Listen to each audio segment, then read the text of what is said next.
Irmãos, então vamos pegar hoje o livros poéticos. Vamos entender alguns pontos bem fundamentais e importantes dentro desse livro. Meus irmãos, alguma pergunta, alguma dúvida, algum comentário? Fiquem à vontade. Estamos retornando, sejam bem-vindos todos. Se quiserem falar alguma coisa, pode ficar à vontade. Lembrando que a aula é comunicativa, não tenham medo nem vergonha de perguntar, certo? Depois da legislação nós perguntamos.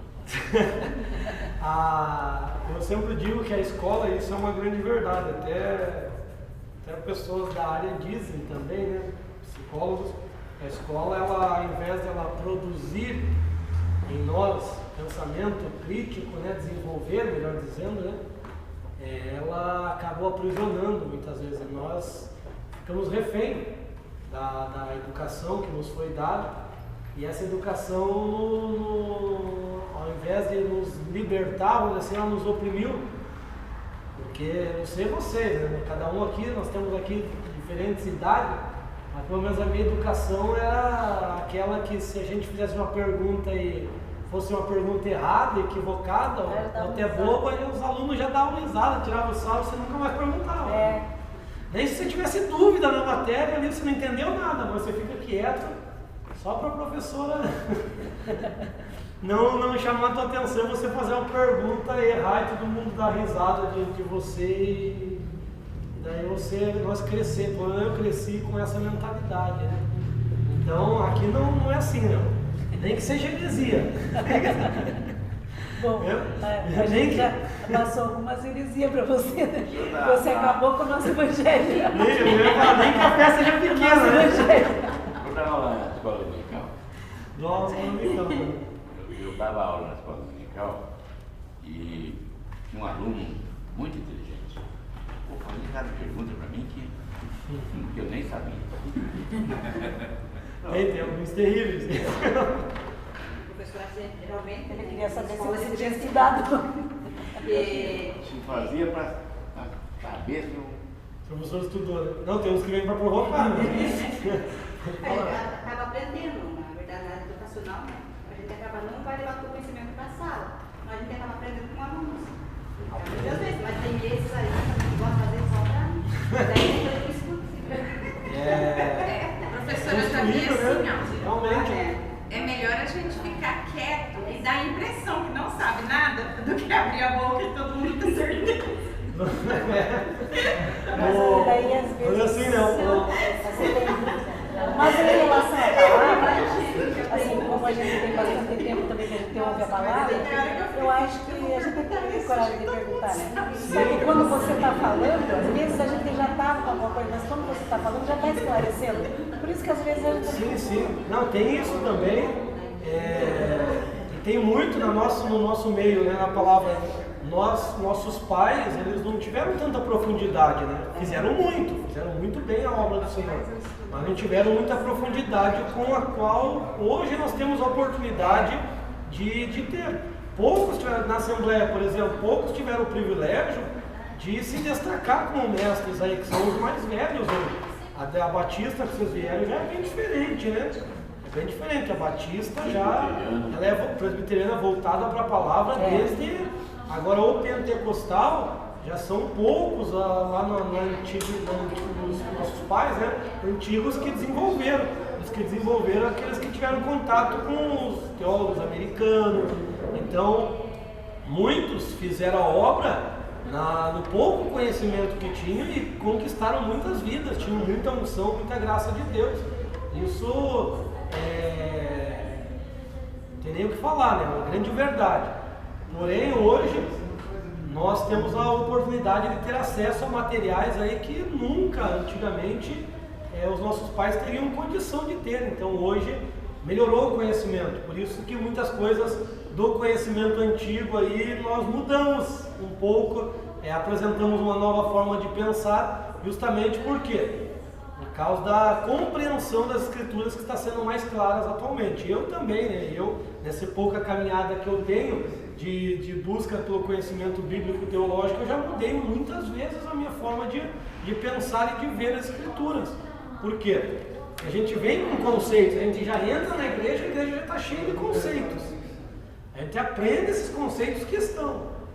E quando a gente vai aprendendo a realmente o que a Escritura diz, nós analisamos que é diferente do que nos passaram. Isso é normal, é inevitável. Qualquer coisa que a gente vai buscar, por mais que você tenha um conhecimento, quando você vai para a parte mais técnica, você vê que pensava que conhecia, mas não conhecia, né?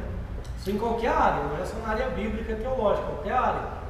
Quando a gente vai aprender a parte mais profunda mesmo, você vê que tem muita coisa a descobrir, né? Eu tenho um mecânico, que ele foi meu aluno, ele trabalhou no porto aí com navios, com motor de navio, sempre chamo ele lá para mexer em iates, lá em Bombinhas, né? Lá em Porto Belo. E ele entende muito. Ele recentemente, por causa de só ele já sabe fazer o negócio, mas só por causa de uma autorização que tem que ter o curso.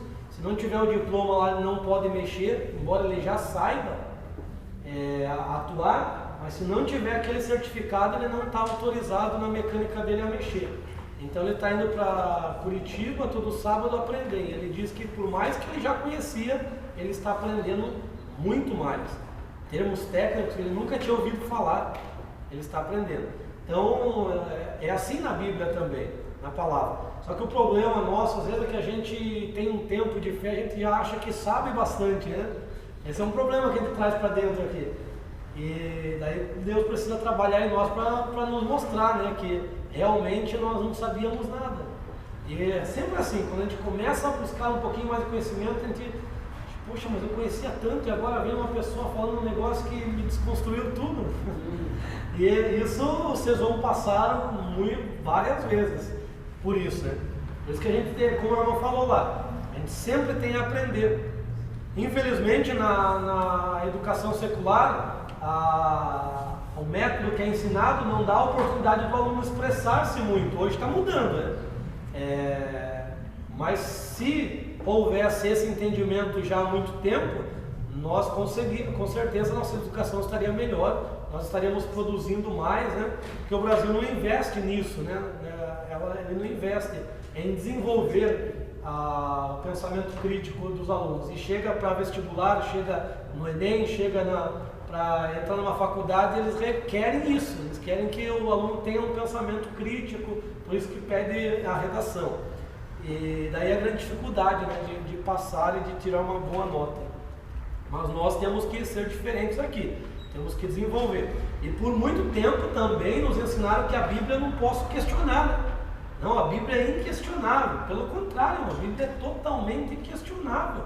Você tem que questionar, se você não questionar, você não vai aprender nunca.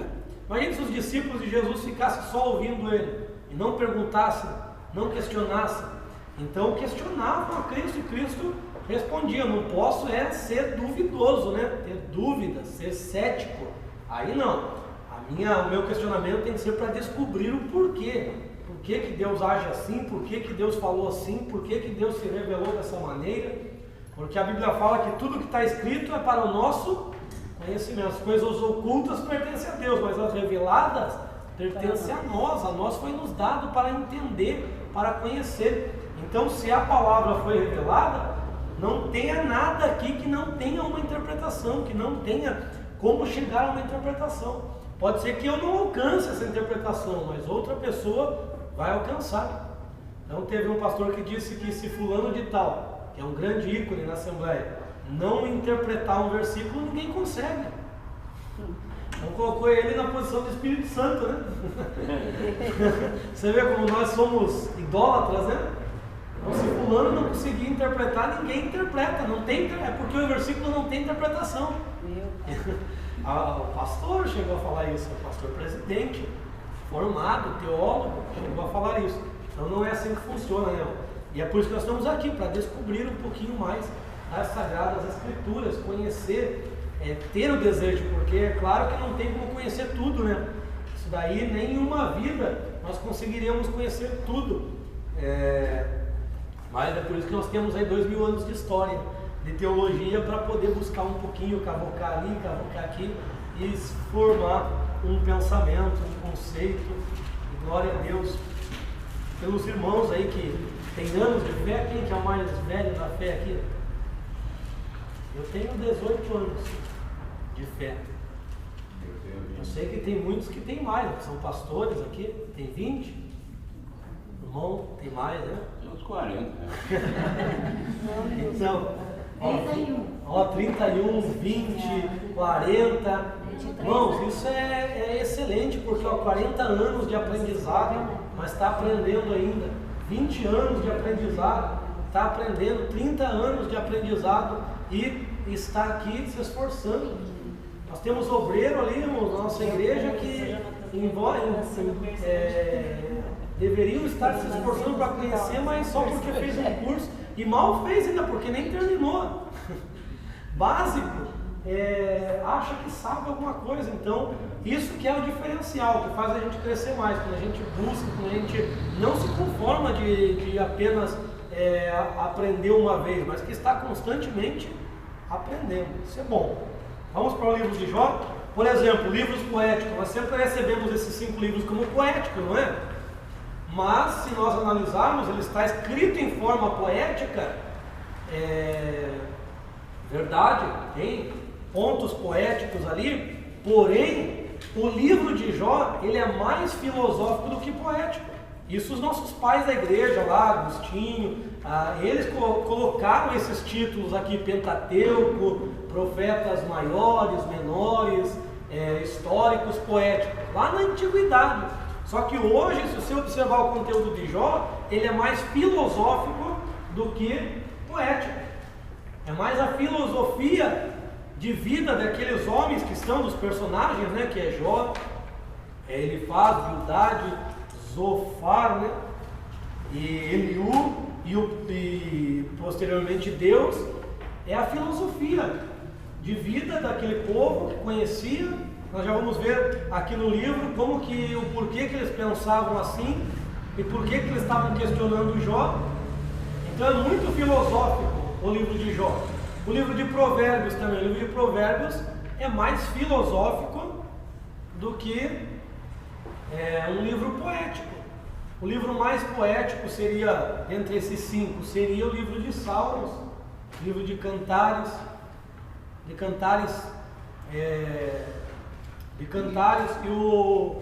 o livro de Eclesiastes é um livro também bem filosófico, que é alguém que está ensinando os mais jovens, está ensinando a classe de jovens a não seguir pelo mesmo caminho que ele seguiu. Então esses livros são filosóficos, porém dentro da teologia eles são classificados como poético por causa da linguagem que se usa, de muitas figuras de linguagem que muito próprio da filosofia, da poesia, em linguagens poéticas. Também não podemos entender que esses livros poéticos são uma inspiração, porque a poesia pode ser que alguém tenha inspiração para escrever poesias, né? Tenha uma mente boa, né, para escrever poemas, contos, mas esses livros poéticos aqui, eles não são frutos da capacidade da mente, é fruto da inspiração divina, porque toda escritura foi divinamente inspirada, é inspirada por Deus. Até porque estes livros, eu gosto sempre de colocar a classificação judaica, porque a classificação judaica a Bíblia veio por eles, né? Então a classificação do judaico é o que? Torá, que é o nosso Pentateuco, Gênesis a Deuteronômio. Depois da Torá tem os Nevim, que são divididos que são profetas, né? Nevim é a palavra para profetas anteriores e posteriores. Os anteriores entram ali Samuel, entram alguns livros históricos, e os posteriores são os literários, né? Que nós temos como literários, que é os profetas maiores e menores. E depois os escritos, que começa por Salmos, aí está o Provérbios, está Jó, dentro dessa classificação de escritos. Então para eles era só escritos. A teologia que dividiu para dar essa divisão, para didatizar, para ficar mais fácil a compreensão. O Pentateuco é 5 livros. Então 5 livros já nos alude a um escritor, né? Aí se você for buscar quem é o escritor de um, você já sabe que é de outros, né? Históricos por quê? Porque a maioria desses livros conta a história de Israel. Poéticos por quê? Por causa da sua linguagem. Profetas por quê? Porque livros proféticos. Então essa maneira de dividir foi só para didatizar, facilitar. Lembrando que a poesia na literatura hebraica, ela compunha cerca de 2/3, né? Acho que 2/3, não, 1/3 da literatura hebraica, ou seja, da Bíblia hebraica, é poesia. Então poesia não está só nesses livros que nós chamamos de poético, não está só em Salmos. Por exemplo, em Êxodo nós temos Miriam compondo uma poesia, cantando, né? Temos Moisés, temos Lamentações de Jeremias. Então temos diversos livros que em capítulos, alguns capítulos eles serão poéticos. Então tem que analisar. E é interessante também na hora de interpretar. Se um texto é poético, eu não posso interpretar muitas vezes literalmente. Tem figuras de linguagens ali nele que eu preciso ter cuidado na interpretação para não ter uma interpretação literal. Por exemplo, diz lá que debaixo das asas do Senhor, né, nós estamos seguros. Então, Deus tem asas? É uma linguagem poética que está atribuindo formas de animais a Deus. Isso se chama zoomorfismo, né? Então, está atribuindo formas de animal a Deus.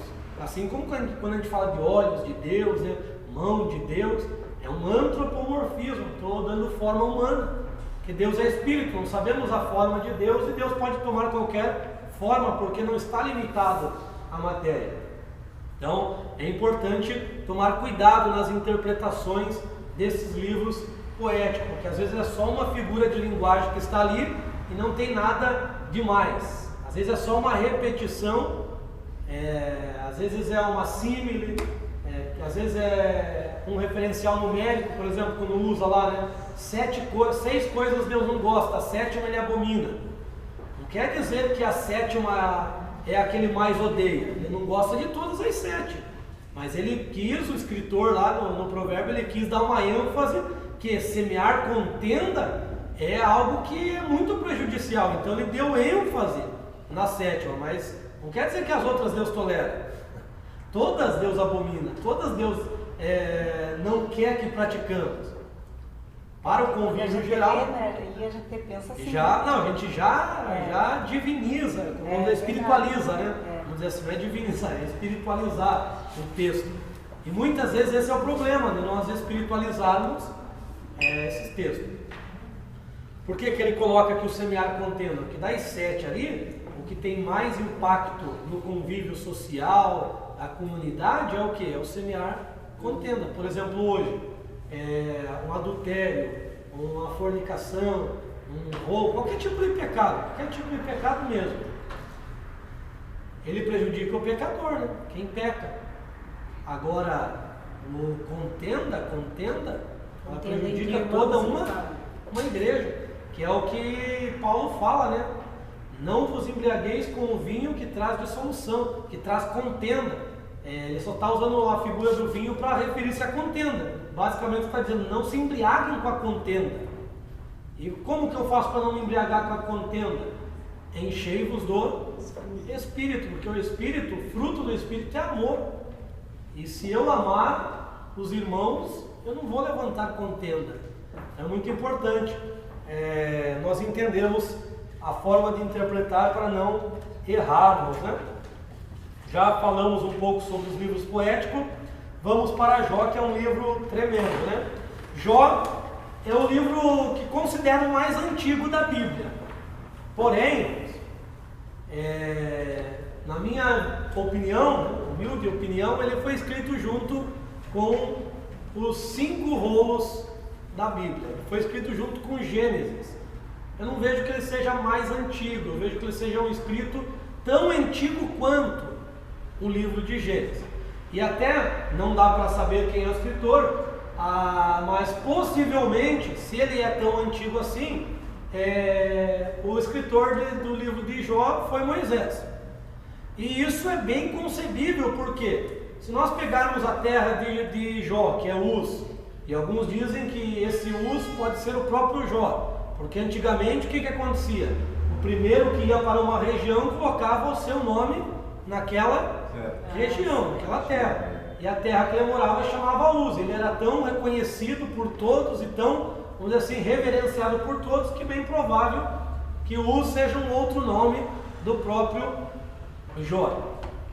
Essa Uz, mais provável que ela fique perto de Midian, ela fique próxima a Midian por causa da região que os amigos de Jó foram visitar. Então essa é a mais provável e mais aceitável hoje, né, localização. Outra localização é lá para Arã, bem para o norte.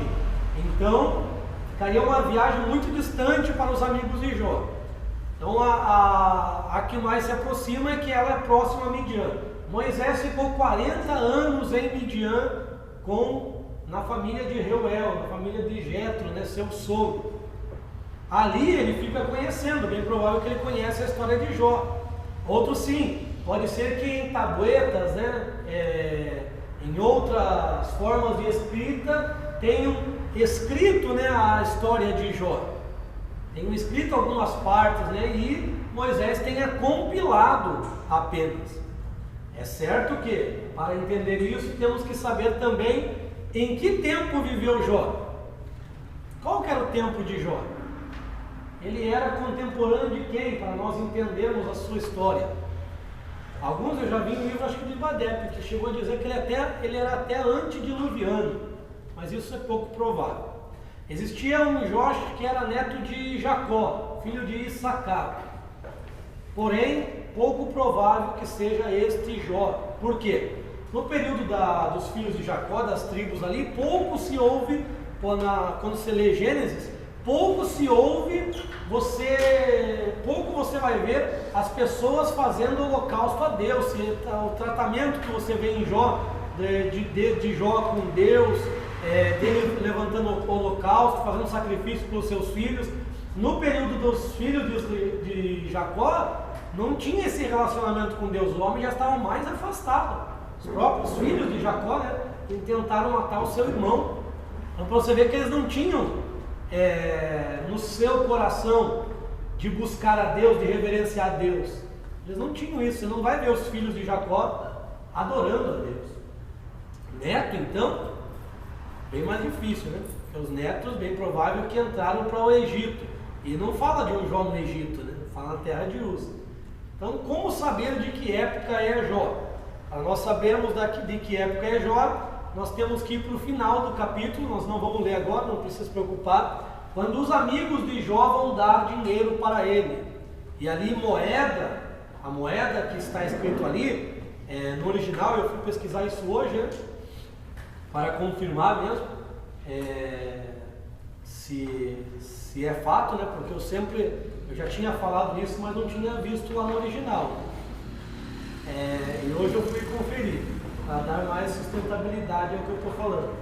A moeda que eles deram lá, no original hebraico, está quesitá, que é um dinheiro, né, um valor, quesitá.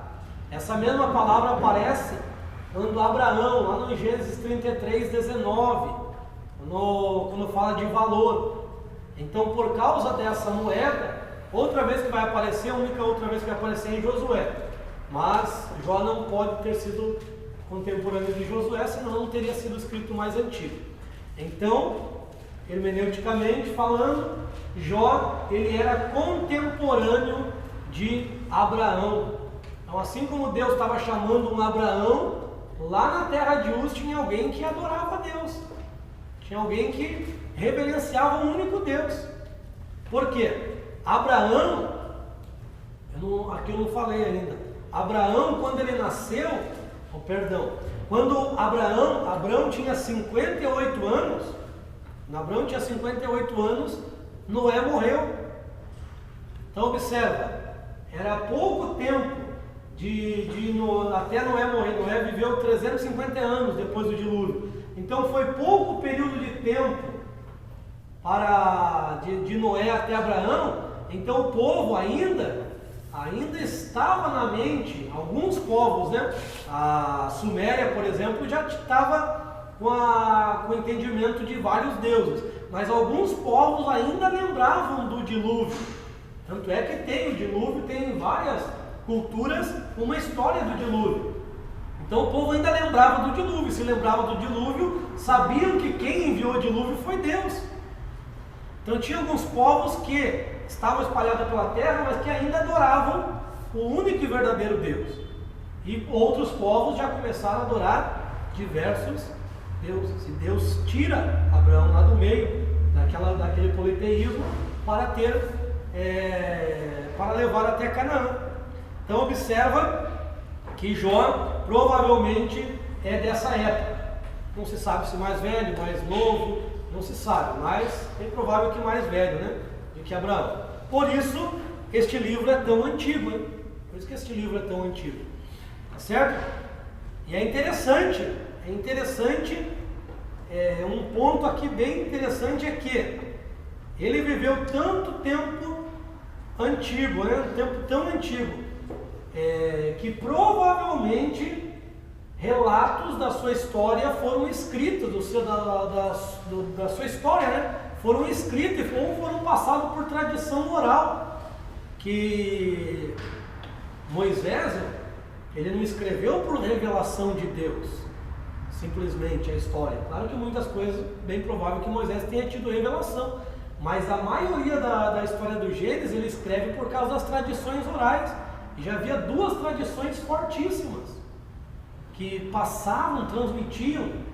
Isso que você vai ver às vezes no hebraico, o que você vai conseguir ver. Tem textos que está a palavra para Javé, né, que seria o tetragrama, e tem textos que está para Elohim. Então essas duas tradições, a que usava o nome de Deus Javé e a que usava o nome para Deus Elohim. Então, que é conhecida como a javista e eloísta. Então essas duas tradições já eram transmitidas, né? já transmitiam a sua história. E eles eram incentivados a ensinar desta forma. Por isso que bem provável que Moisés só tenha reunido a história e escrito este livro, né? Sendo 6 livros que Moisés escreveu e não apenas os 5, né? Se nós seguirmos esse pressuposto. Mas isso são teorias teológicas, né? Linhas teológicas. O importante é o conteúdo do livro, que é um conteúdo riquíssimo. Lembrando que, por essa dificuldade de saber tempo, muito se viu o livro de Jó como um livro lendário, né? Um livro de uma lenda, principalmente porque como que a pessoa sabia do diálogo, né, que houve no céu? Por isso que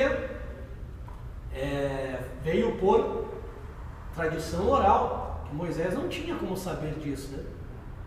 Alguém realmente relatou posteriormente, Jó, né, orientou a pessoa a relatar, e Deus teve mais conversou mais com Jó, falou mais, porque Jó, ele sai de um estágio e vai para outro. Nós já vamos ver que estágio era esse, que estágio que Jó chegou. Então é muito importante essa interpretação, esse entendimento, né? Por ter essa peculiaridade que está aí no livro, essas peculiaridades que acontecem no céu, alguns acham como lendária, por ter 2 animais primitivos, lá o Belmote e o Leviatã, alguns também acham que o livro é lendário. Porém, tem textos lá em Isaías ou nos profetas que coloca 3 personagens, né? Noé, acho que Daniel e, se não me engano, está aqui o texto. O texto está logo no início. Está lá na minha página 15, que é o testemunho da Escritura, dentro da peculiaridade do livro de Jó. Coloca Noé, Daniel e Jó. Acho que vocês é a mesma página 15? Então, página 15. Noé, Daniel e Jó. Sabemos que Noé é personagem histórico, Daniel também. Deus não ia colocar um personagem fictício ali no meio, né? Então, Jó é um personagem histórico. O próprio Tiago posteriormente escreve também: tende ouvido da paciência de Jó, Então ele não ia usar um personagem fictício para exemplificar a paciência ali. Vocês ouviram da paciência que teve Jó. Então é muito importante que nós entendamos que este livro é um livro histórico.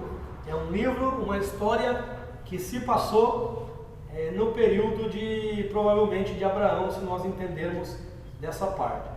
O primeiro e o segundo capítulo é bem interessante, porque mostra ali, já nós estamos falando aqui o que está no livro, das peculiaridades, das implicações impressionantes, está tudo no livro que eu estou falando aqui, tá? Só vou seguir pela Bíblia aqui. O que nos chama a atenção é justamente o que? Os filhos de Deus se apresentando, olha lá. Capítulo 1, versículo 6, né? Que os filhos de Deus se apresentando diante de Deus, e veio também Satanás. Por este livro ser antigo e ter ali filhos de Deus referindo-se a anjo, que dá para ver que no ambiente não é terra aqui, né? É um ambiente celestial. E lá em Gênesis também ter o mesmo termo, filhos de Deus, é que tem a teoria que os filhos de Deus lá de Gênesis 6, 1 e 2, melhor dizendo, anjos, são anjos que coabitaram com mulheres, tiveram relacionamento sexual com mulheres. Porém, isso é forçar o texto. Por quê? Porque lá em Gênesis, capítulo 4 fala da geração de Caim, capítulo 5 fala as gerações de Sete, capítulo 6, ou seja, 2 homens da terra, 2 filhos de Adão. Capítulo 6 ia colocar anjo no meio? Então é uma interpretação incoerente. Até porque a queda dos anjos foi antes, a rebelião dos anjos foi antes do homem ser criado. E aqui nós estamos vendo um período que os homens já estão em sociedades. E diz claro aqui o texto, foi falta de coerência dos hermeneutas, né? Porque se a gente lê aqui no próprio português, a gente já tem como entender hoje, né? E há linhas fortíssimas que escrevem até tese de doutorado, querendo provar que são anjos, aqueles filhos de Deus. Mas aqui já mostra aqui, ó, que veio os filhos de Deus e veio também Satanás. Satanás, ou seja, e os anjos caídos, já não são mais chamados de filho de Deus. Se Satanás, que é o autor, o promotor da rebelião, não é tido aqui no texto como filho de Deus, os anjos que caíram com ele também não são. Então já não tem mais, já não é filho, já não são todos os anjos filhos de Deus, tratados como filho de Deus. Porque está claro aqui, ó, veio os filhos de Deus e veio também o opositor, o adversário, porque Satã, é até interessante, tem muitos judeus que não vão acreditar na figura de Satanás, porque a palavra Satã, no hebraico, é muito usada para adversário comum. Por exemplo, Davi usou muito esse termo Satã, o adversário, Ha-Satã, o adversário. Então só alguns textos, como em Jó, Zacarias, que deixam mais claro que existe um Satã, um adversário que não é físico simplesmente. Existe uma oposição a Deus, existe um adversário que está lutando contra as obras de Deus. Então o Satã, que muitos judeus não vão acreditar numa figura como Satanás, como nós ensinamos, mas é porque eles também não acreditam no Novo Testamento, porque o Novo Testamento é que deixa mais claro a personalidade de Satanás, né? Que ele é um opositor, que ele não permaneceu na verdade, que ele é o pai da mentira. Então é o Novo Testamento que traz mais luz para nós, tá certo? Mas aqui é um dos textos que eles têm dificuldade também de interpretar, porque aqui mostra claramente. Então, pegando esse ponto aqui, irmãos, os filhos de Deus lá de Gênesis 6 não são anjos, são homens. E bem provável que seja a geração de Caim, que se intitulava filho de Deus porque eles diziam que era uma geração direta de Deus. Já os filhos de Sete, no capítulo 5 de Gênesis, está assim, ó. E Adão gerou um filho segundo a sua imagem. E quando ele gera Abel e gera Caim, não fala isso. Então eles se julgavam superiores à geração de Sete e se intitulavam os Benai Ha Elohim, ou seja, filho dos, porque a tradução pode ser feita assim também, filho dos poderosos. Eles se julgavam poderosos, classe superior à geração de Sete, certo? Por causa das cidades que eles construíram, né? Construíram cidades, construíram a parte metalúrgica, os instrumentos musicais, construíram muitas coisas. Então eles se julgavam superiores à geração de Sete. Então é bem provável que os filhos de Deus sejam a geração de Caim e os filhos dos homens sejam a geração de Sete. Nós aprendemos o contrário. Por que nós aprendemos o contrário? Porque a primeira linha teológica é o quê? Filhos de Deus, anjos, filhos dos homens são os homens. Para rebater isto, no caso que Jesus disse que os anjos não têm relação com o homem, então colocaram filhos de Deus como a linhagem piedosa de Sete, filhos dos homens a linhagem maligna de Caim. Mas isso foi só para contrapor a primeira. E essa terceira que eu apresentei aí hoje está sendo bem difundida. Por quê? Não se traduz simplesmente filhos de Deus, pode se traduzir filho dos poderosos, certo? Então os poderosos por quê? Por causa das grandes cidades que eles construíram, se intitulavam. E nasceu os caídos, né? Nasceu os nefilins, os gigantes, a palavra traduzida por gigante, ou seja, mas a Bíblia também diz que antes deles possuírem essas mulheres também havia gigantes, também havia. Aí entra uma questão, nós não sabemos nem com quantos metros Deus criou Adão, né? É mesmo. Nós não sabemos. Adão poderia ser um homem muito grande, não é? E é provável que tenha sido, né? Alguns dizem que para provar os gigantes na terra, Deus colocou o gigantismo em Caim, né? Essa foi a marca, né? Deus fez Caim ficar enorme. Quem quer lutar com alguém enorme, né? Mas são teorias, é bem complexo. É bem complexo, tem muitas linhas. A gente procura a mais centrada aí que vai cooperar com outras partes da Bíblia, né? Que vai coadunar. Professor, até faz sentido, porque Deus fala que nos vê de longe. A marca de Caim deve ser visto de longe. Para você ver algo de longe, tem que aparecer bem. Tem uma linha que é bem interessante, a linha que eles... Mas dá a impressão também que ele recebeu a marca depois que ele matou. Foi. Daí, Então, depois que ele matou, Deus fez ele crescer, se tornar um gigante. Só que daí eles colocam lá que esses genes, os genes do gigante não passou a todos, né? É bem provável que... Por que tem gigante depois do dilúvio? Aí é bem provável que a esposa de... Daí colocam assim essa linha, que a esposa de Cão, né, ou Cã, era uma descendente de Caim, e o gigantismo estava nos genes, né? E por isso que dos descendentes de Canaã é que vai ter os gigantes lá,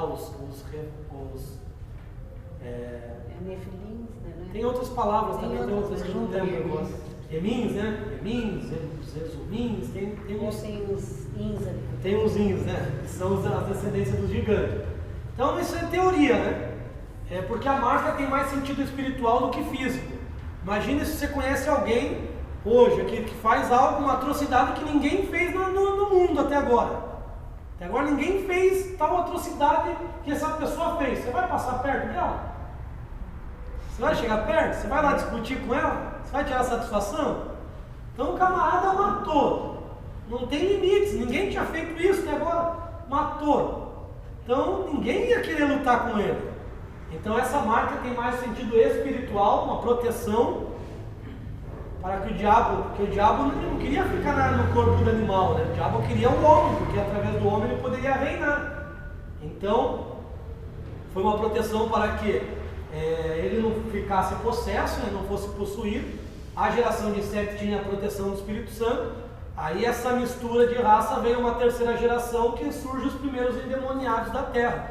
Aí sim, os demônios vieram, os anjos caídos vieram, possuíram essa terceira geração que fica estranha, e o próprio Deus pega esses demônios e aprisiona lá no poço do abismo.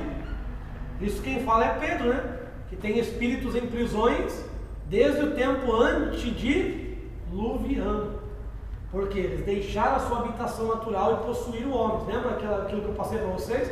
Quando um demônio se manifesta aqui, alguém expulsar, ele vai para o abismo. Isso quem fez primeiro foi Deus. Pegou esses demônios e aprisionou no abismo.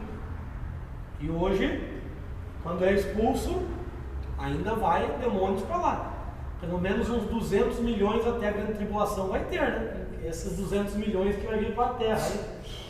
Lembra dessas aulas? Já sei, sim, essa coisa. Viu como conecta, né? A Bíblia se conecta. Bastante estrago. Outra implicação, Deus conhece todas as coisas. Então, Deus pergunta, já para quando ele vai se... E por que Satanás tem que se apresentar a Deus? Essa é a grande pergunta, né? Então é bem provável que ele, com os seus propósitos... A Bíblia fala que ele é acusador dos nossos irmãos. Então, ele quando quer acusar-nos diante de Deus, ele vai. Porque ele é anjo. E como que foi isso? Segundo a Bíblia, né, nós vemos que Deus se reúne com seus anjos de tempos em tempos. A prova é aqui. E tem reis também. Reis, quando a Bíblia fala lá, Deus fala assim, ó: quem irá induzir Acabe para ir para a guerra? Ele está se reunindo com seus anjos. Aí parece que eu vejo, né, um anjo olhando para o outro, mas e agora? Induzir ao engano? Como que a gente vai fazer isso? Induzir alguém ao engano? Aí a Bíblia diz, e um espírito, diz, e um espírito se apresentou diante de Deus e disse, eu vou. Estou com saudade de ser usado por Deus de novo, né? Eu vou. O que você vai fazer? Eu vou ser um espírito de engano na boca dos profetas. E Deus autorizou, ele falou, então vai. Esse recebeu a autorização de Deus para vir à terra. Então, Deus se reúne de tempos em tempos. O escritor do livro vai dizer que os anjos têm que prestar conta diante de Deus, comentarista, né, do livro, e que Satanás obrigatoriamente teve que ir prestar relatório. Eu não vejo por esse lado. Eu vejo que ele foi com o intuito de acusar Jó. Porque o próprio Deus, quando ele pergunta de onde vens, não é que Deus não sabia. Deus sabe, ele quer que declare, né? Deus só está querendo que o diabo declare o que ele estava fazendo, os propósitos dele. Ele é de rodear e passear pela terra. Isso nos mostra que agora ele tem acesso à terra. E por que ele tem acesso à terra? Sendo que a terra pertence aos filhos dos homens. Por causa do pecado. Ele pôde sujeitar, ele teve o império da morte. Diz a Bíblia que o império da morte, acho que está em Tiago ou Hebreus, que o império da morte está com Satanás. Até a morte de Cristo, claro, né? Então, nesse momento, o império da morte estava com Satanás. Então, ele tem idas e vindas. Por isso que ele diz, de passear e rodear pela terra. Então, agora ele achou um meio, né? Por causa do pecado, agora ele achou um meio de entrar. E tem autoridade sobre esse reino. A glória, né? Porque ele te ofereceu a Cristo, se prostrado me adorares, te darei toda essa glória. Então, o que aconteceu? Adão entregou a chave do reino para Satanás. Mas agora essa chave está com Cristo. Amém. Ele tem a chave, né, da morte, ele tem a chave da vitória, todo o poder é dado, né? Amém. Dado no céu e na terra. Então Cristo tem toda a autoridade hoje. Amém? E logo Deus, ao falar, está vendo o meu servo Jó? Deus já está revelando, já está nos mostrando, melhor dizendo, que ele conhecia a intenção. Porque Deus elogiou Jó dizendo, ó, ele é reto, ele é íntegro, ele se desvia do mal. Aí Satanás vem com a sua contraproposta, né? Ele diz, mas também o Senhor abençoa ele de balde, né? De balde o Senhor abençoou, muito, né? O Senhor abençoou, vamos ver onde está esse versículo. Está no 9. 9, né? 9. Teve Jó Deus de balde? Isso. Ele observa 9. Então Satanás respondeu, acaso não teme a Jó? Na minha está aqui, ó. Eu até vou ver no original, não vi, mas na minha tradução está assim, ó. Acaso não teme Jó a Deus por interesse? Vou ver certinho esse ponto lá no original, para trazer semana que vem. Isso revela o seu coração, né? Revela que ele só servia a Deus por interesse. interesse na posição que Isso Deus não deu. acontece hoje. Isso não acontece hoje. Então, temos isso.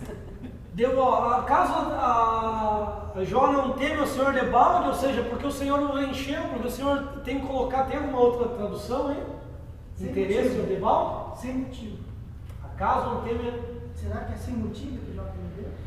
Tá assim? Outra? O Nevi fala, será que Jó não tem razões para temer a Deus? Não, interesse, não seja sem motivo, porque o Senhor tem abençoado, depois ele vai colocar esse ponto, porque o Senhor tem enchido ele de bênçãos, de riquezas. Então, ele coloca esse ponto aí, Satanás. Aí Deus diz, pode tocar em tudo, mas não toque nele. Ele era um dos homens mais ricos naquela época. Mais rico, né? Pra você ter uma ideia, ele tinha, a Bíblia diz que ele tinha, deixa eu ver aqui a quantidade de camelos, 3.000 camelos, né?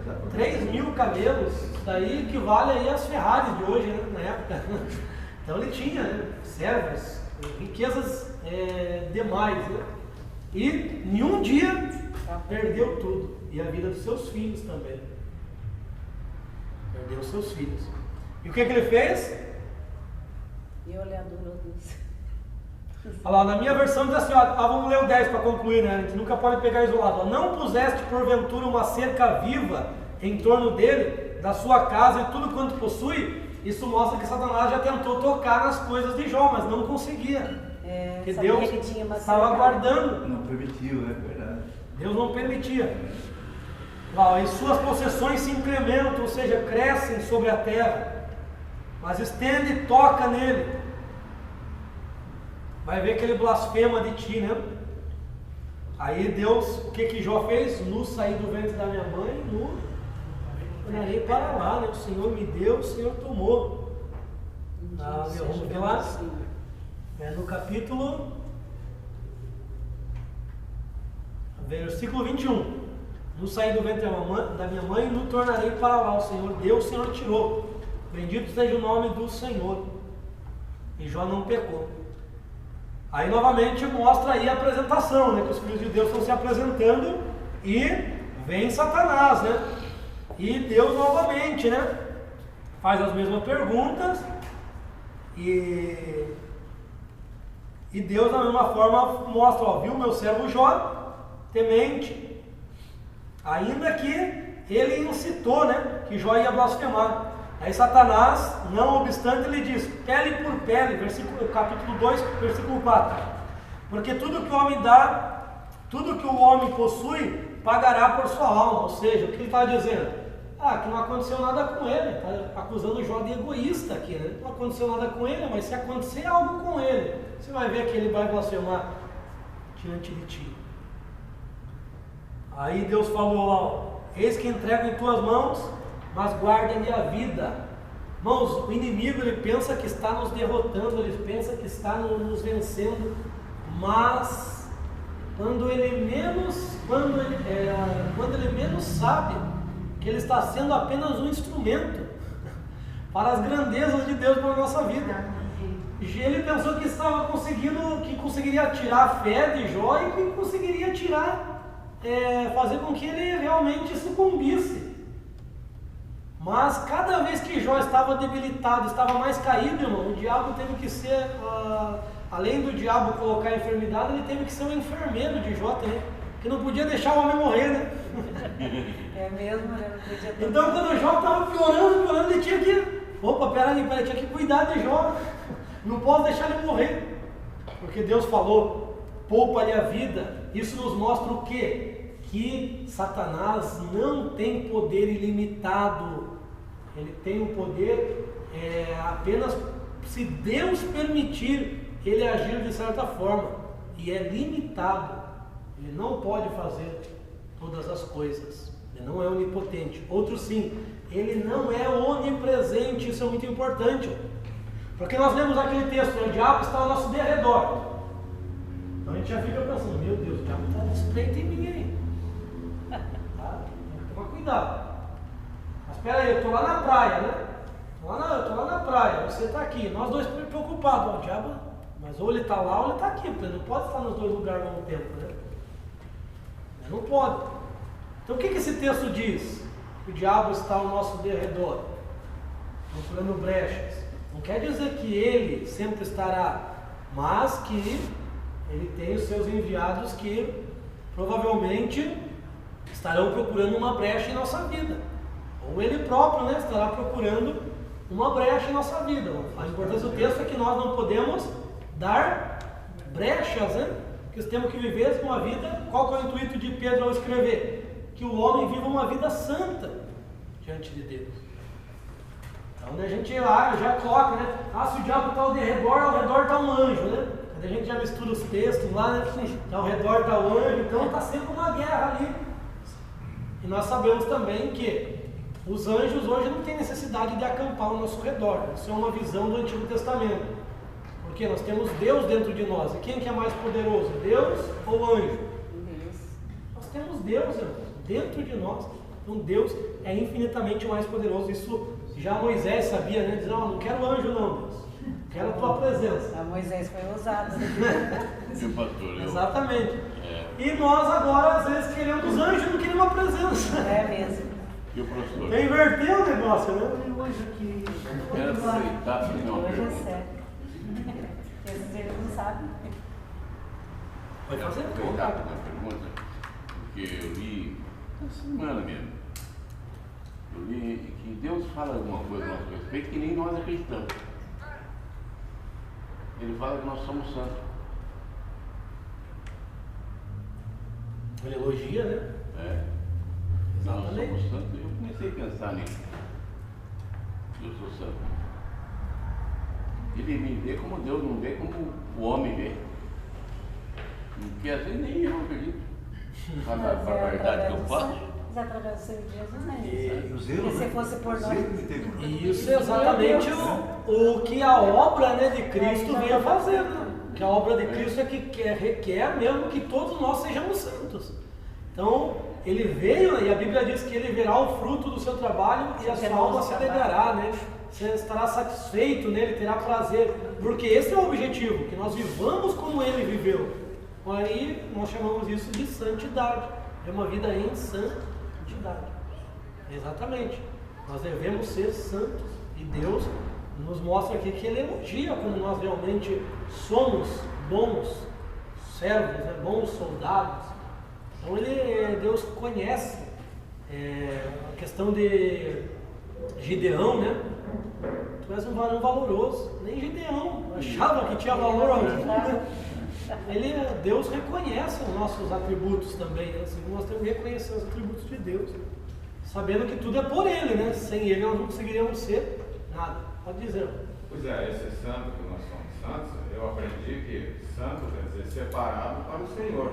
Não que santidade seja sinônimo de perfeição. Somos apenas separados. Por isso que somos chamados santos. A santidade, né? Ela só foi possível pela santificação de Cristo. Santificação já aprendemos que é uma oferta.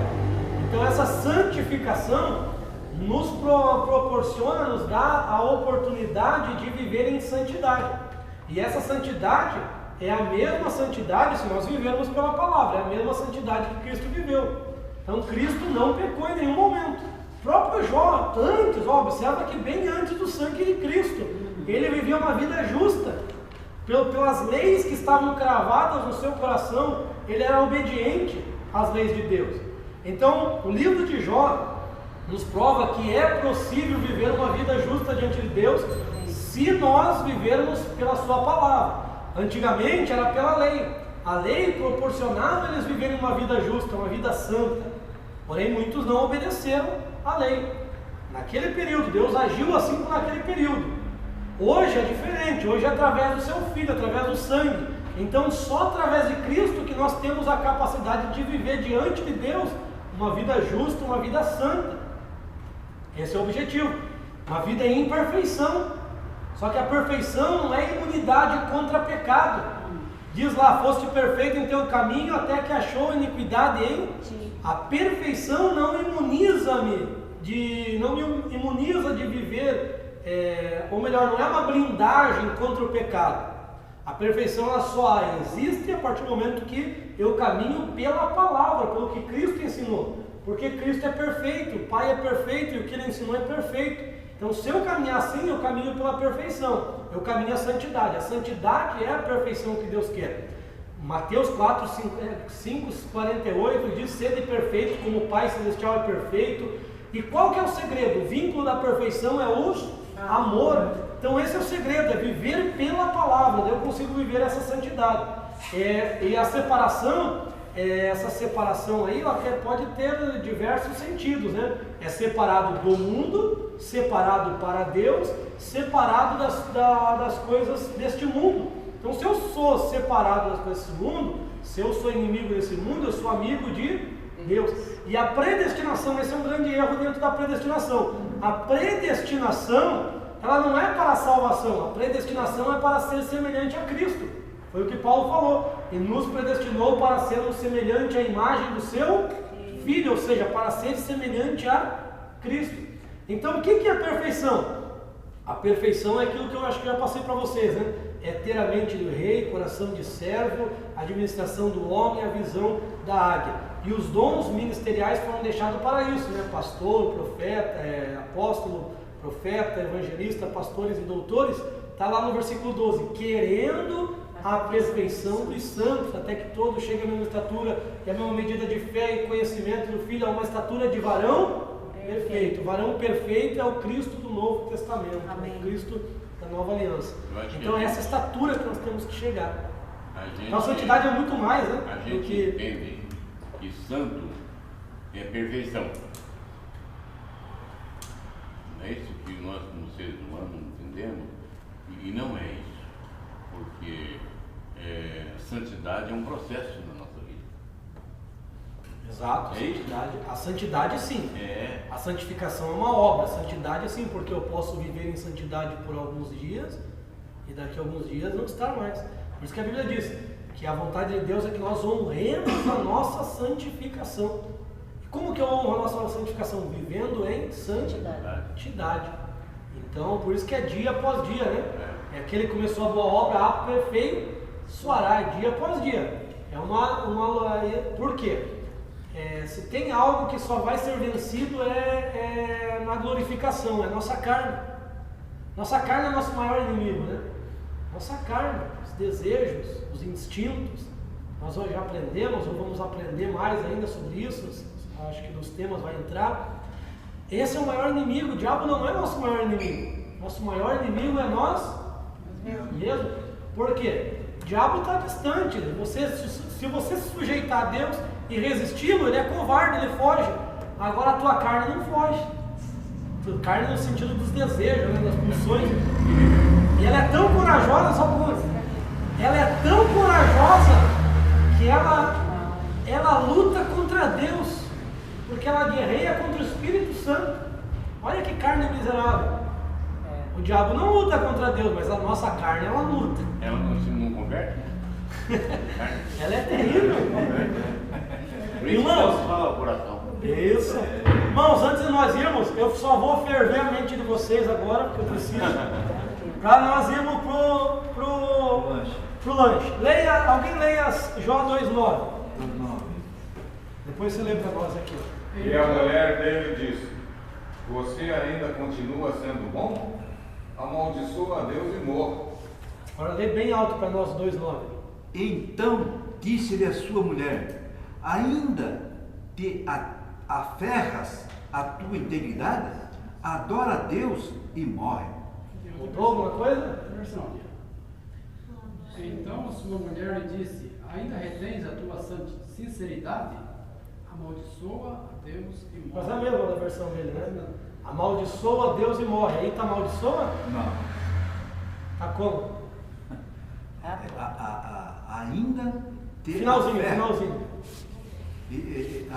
A tua integridade. Adora a Deus e morre. Adora a Deus e morre. Vamos para o café. Amados, sobre essa tradução, se tivesse só em português só tem essa tradução que estará adora. Isso, certeza. Eu lá em casa tenho cerca de 9 traduções. As traduções tem 9 traduções diferentes. Isso no papel, né? Fora que a gente pode pegar na internet ainda. Mas no no papel tem 9 traduções. Não 9 Bíblias, 9 traduções mesmo diferentes. E não tem nenhuma que esteja adora. Tem nenhuma. Todas estão amaldiçoa teu Deus e morre. Onde está o segredo aqui? E o que a mulher de Jó quis dizer? No original, a palavra que está lá é baré. Baré é adorar, louvar, pôr-se de joelho, se prostrar, sentido de adoração. Você quer falar já? Você quer falar agora? Posso terminar só se não? Não, chega. Beleza. Então, baré é pôr-se de joelho, se prostrar, adorar, elogiar, louvar. Então, o que a sua mulher diz? A mulher dele conhecia. Ora, ele perdeu tudo. E o que é mais precioso para uma pessoa? Vamos dizer assim, para um pai de família? É as suas riquezas, sua própria saúde ou os filhos? Ele tinha 10, sinal de multidão, de prosperidade, 7 homens, 3 mulheres. Perdeu todos os filhos. Todos os filhos. É triste, né? Você acha que ele tinha a sua vida por preciosa? E agora afetou a ele. Um pai não faz tudo por um filho, se possível dar a vida. Faz a quem é pai, quem é mãe, aí sabe do que eu estou falando. Ele fazia de holocausto, né? Isso. Então observa, a mulher sábia, a mulher muito mais. E a mulher viu a atitude dele quando perdeu tudo. A atitude dele foi o quê? De um adorador, ele adorou a Deus. E agora está acontecendo com ele. O que ela quis dizer nesse ponto aqui? Eu já vou explicar a posição judaica também, para os irmãos decidirem aí. Ela quis dizer assim, você ainda retens a tua integridade ou a tua sinceridade, você ainda está firme aí, adora a Deus e morre logo. É esse sentido que ela colocou, que ela quis colocar, né? Adora e morre. Não sofra mais. Isso, que ela também estava sofrendo, né? Ela também sofreu com aquilo. Mas ela estava com raiva de Deus? A mulher dela não era desviada. Será que ela estava com raiva de Deus? Não, ela porque a questão ali, quem que é o representante? É o homem, né? Ainda mais naquela época, né? Então ela sabia que ele era adorador, ela sabia. E ela simplesmente não aguentou ver o seu amado daquela forma, né? Adora e morre, adora e morre. Se entrega. Não continua lutando. Aí ó a resposta dele. Tu fala como uma insensata. Porque a maneira que ela falou foi insensata. Morre, só que depois ele pega a morte. Você vê que ele vai ver que a situação vai ser tão feia que depois ele mesmo vai pedir a morte. É que nesse momento ele ainda estava. É que nessas traduções realmente acaba deixando a gente nessa interpretação normal, porque dá hinos, né? A gente acostumou ouvindo isso. Aí dá certo, né? Tipo Mas assim, ela fala isso e depois né? Como uma louca ele fala. Ele está respondendo o segundo. Porque a tradução aqui, isso. Aqui fala diferente, tu fala como uma insensata, que é louca, uma insensata, uma pessoa que não está pensando direito. Está falando uma pessoa imprudente. Aí ele lembra do Éden, isso aqui é interessante, que ele vai lembrar lá do Éden. E quando ele diz aqui, havemos de receber o bem e não receberíamos o mal, porque o homem escolheu pela árvore do bem e do mal, é o homem que optou, né? Então, se nós vamos receber o bem, também não vamos receber o mal. O que está acontecendo isso é o mal que nós mesmos buscamos. Acontece. Tá, irmão, mas é só a tua tradução que diz isso. Irmãos, tem pelo mundo aí 9 traduções que traduzem o sentido certo. No espanhol tem uma que é a Reina Valera. Está bendicione, a judaica não vai estar. Está assim, bendicione, ou seja, abençoa. Tem a tradução literal de jovem, em inglês tem 8. Tem 8 traduções, 7 traduções. Em hebraico tem, em espanhol tem uma, e em português tem essa. Então, pelo mundo aí são 9 traduções que traduzem literal, ela dizendo adora. Aí o que os judeus eles explicam? Que ela quis dizer blasfema. A blasfema de Deus e morre. Ela quis dizer assim. Só que eles mudaram, os copistas mudaram o blasfemar, porque para eles era inconcebível estar a palavra blasfemar e Deus junto. Aí eles mudaram para a palavra barer, que quer dizer adora. Mas não tem sentido, porque os escribas eram orientados a não mudar uma sequer palavra, não mudar nada. Então, o que ela quis dizer mesmo, eu penso hoje desse ponto, que ela quis realmente dizer para ele adorar a Deus, mas terminar o sofrimento, né? É aquele momento de fraqueza. Ou talvez ela diz com uma ira, com raiva, mas ela sabia que ele não iria blasfemar diante de Deus. Ela tinha essa ciência, certo? Então, e ele, o que ele fez? Ele realmente adorou a Deus. Ele diz por quê? Quando ele diz assim, olha, nós receberíamos só o bem de Deus, não receberíamos o mal, ele está reconhecendo que Deus é todo poderoso, que ele pode agir. E embora ele está dizendo isso, ele, na verdade, naquela situação, ele não conhece nada, ele não sabe o que está por trás, né? O desafio de Satanás, que desafiou Deus, vamos dizer assim, né? Ele não sabe nada. Nós temos que entender que Jó, nem os seus amigos posteriormente vão saber o que está acontecendo a real até que Deus se apresente. Irmãos, então compreendemos aqui, né? Você pode sim compreender a partir de uma cara, você vai ouvir um monte de pessoas dizendo amaldiçoa. É claro, nós só tivemos essa tradução até agora. Sim, a vida toda, né? Então, você vai continuar ouvindo, não tem problema não. Se você quiser falar disso aqui, não tem problema, você pode falar, só que mostra, né?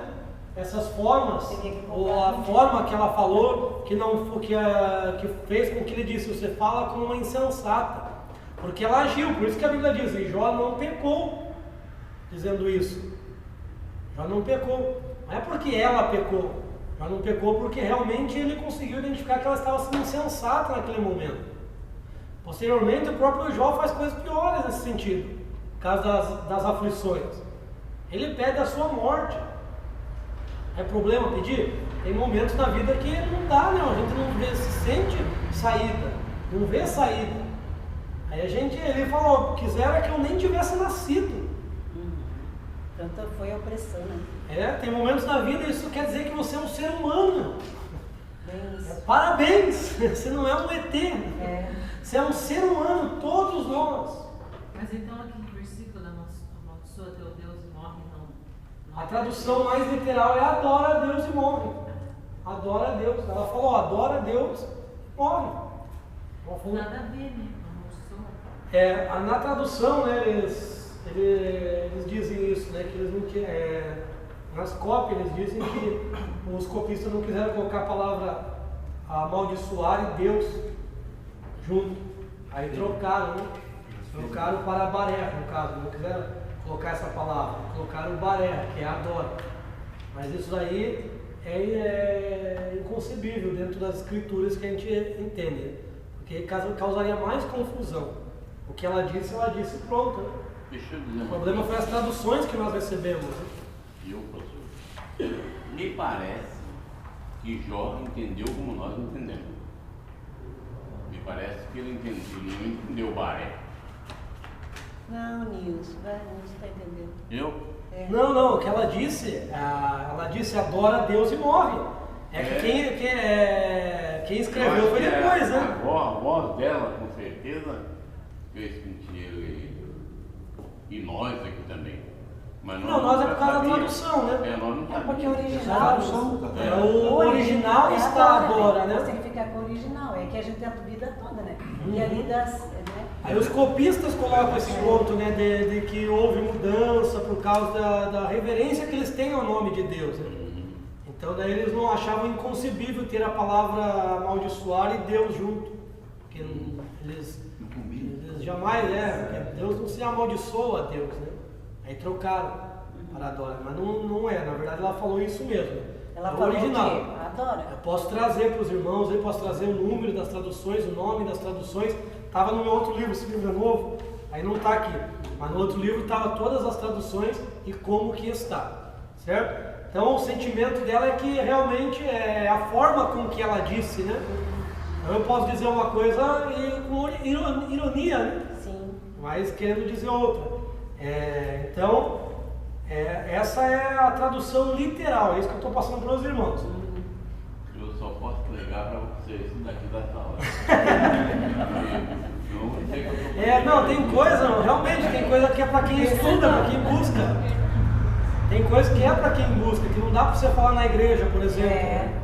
Porque até você conseguir entender, os irmãos já estão acostumados com como eu estou ministrando, com a maneira que a gente vem trazendo os conteúdos, que tem conteúdos e mostrando biblicamente para os irmãos. Então, ela realmente, como ele estava em um estado caótico, ela diz, adora logo e morre. Não tem mais jeito. Só ficava adorando, né? Você está aí íntegro, você ainda está nessa tua integridade, adora logo e morre. Então esse é o sentido real, por isso que esse tradutor colocou assim, que é o que está lá.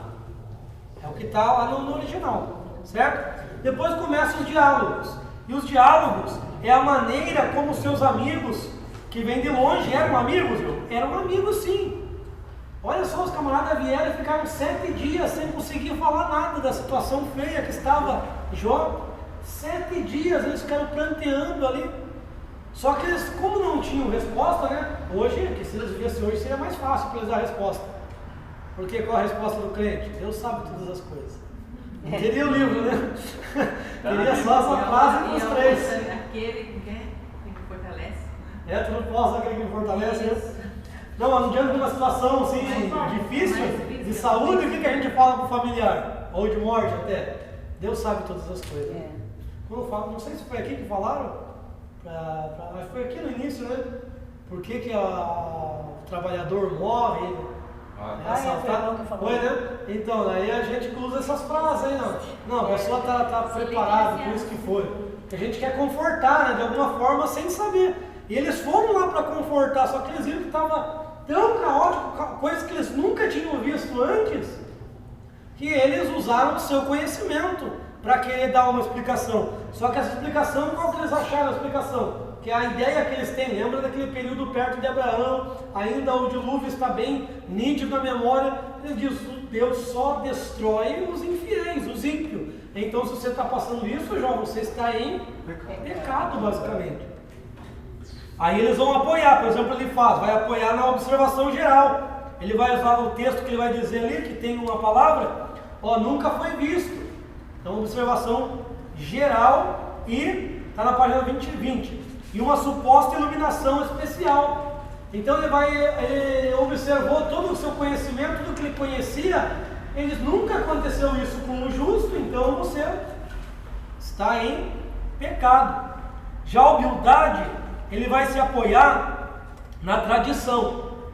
A tradição, olha, pela tradição que nós recebemos, nunca aconteceu isso. Você precisa ser puro. Inclusive está escrito aqui no capítulo 7, deixa eu ver. Jó? Jó. Não, capítulo 4.